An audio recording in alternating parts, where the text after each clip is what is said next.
Over 100,000 people in the United States are waiting for an organ donation, according to the Mayo Clinic on May 3rd of this year.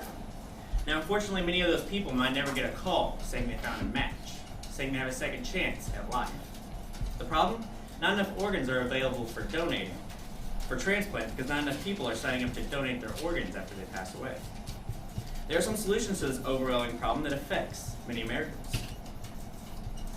To start, I will explain the problems that occur when people don't sign up to donate their organs. One person has the opportunity to save or help up to 50 people by being an organ donor, as stated by Women's Health website last updated on July 16th of this year. Now with that stat, you would think that the list of people needing organs would be small, but there need to be people signed up to donate first. This is making the gap widen as far as donors to the waiting list is concerned. As you see on this graph, by organdonor.gov, in 1989, the difference between donors and people needing transplants was just under 13,000. Now over the next 20 years, the people on the waiting list continue to rise to over 100,000, but people donating their organs only rose to 14,000.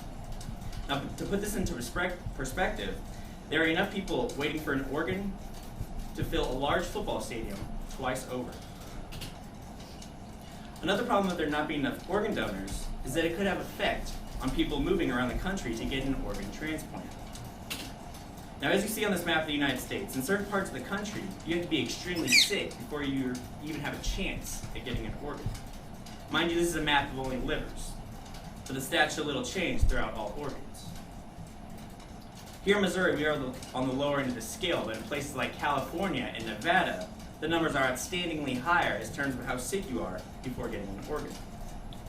This results in people moving to Indiana or Tennessee, just so they might have a better chance at getting a transplant. Now, an example of this would be Steve Jobs, Apple's former CEO.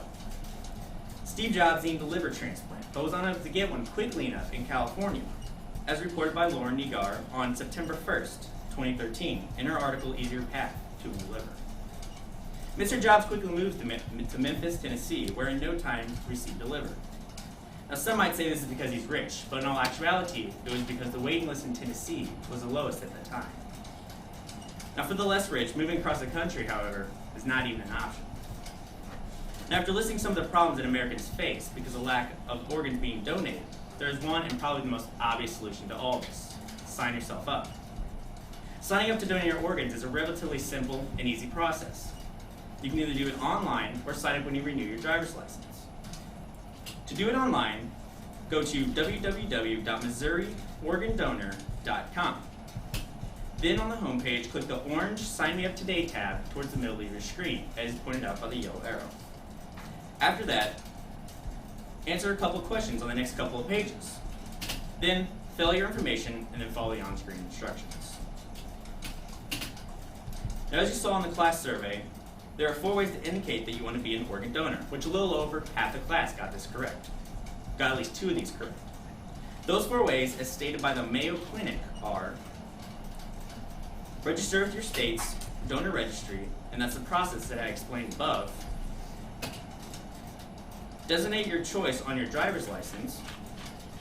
Sign and carry a donor card, and these are available at organdonor.gov. And finally, tell your family. Make sure your family knows your wishes regarding donation after you pass on. Finally, I would like to share with you an interview I recently did with someone who went through the process of a family member donating their organs.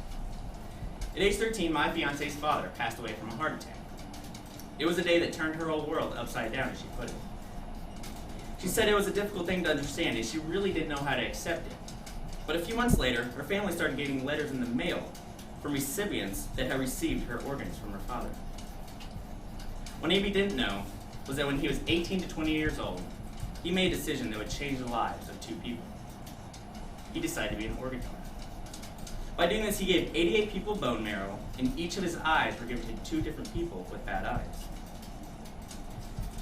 Amy says that knowing that my dad may as well have saved that many people's lives makes it easier to accept why things like this happen.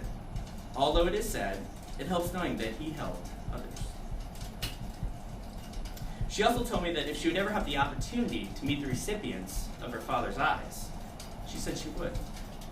She said, "This seems like a crazy thing, but just being able to look into his eyes again would mean the world to me.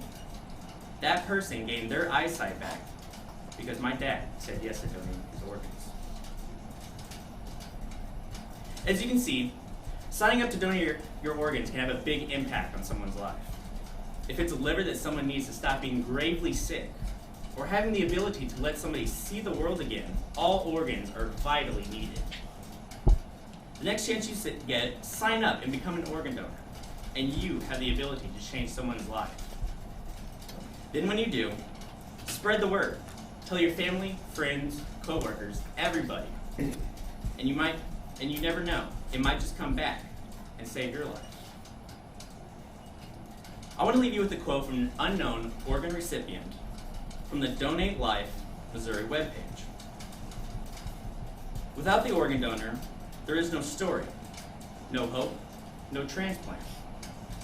But when there is an organ donor, life springs from death, sorrow turns to hope, and a terrible loss becomes a gift."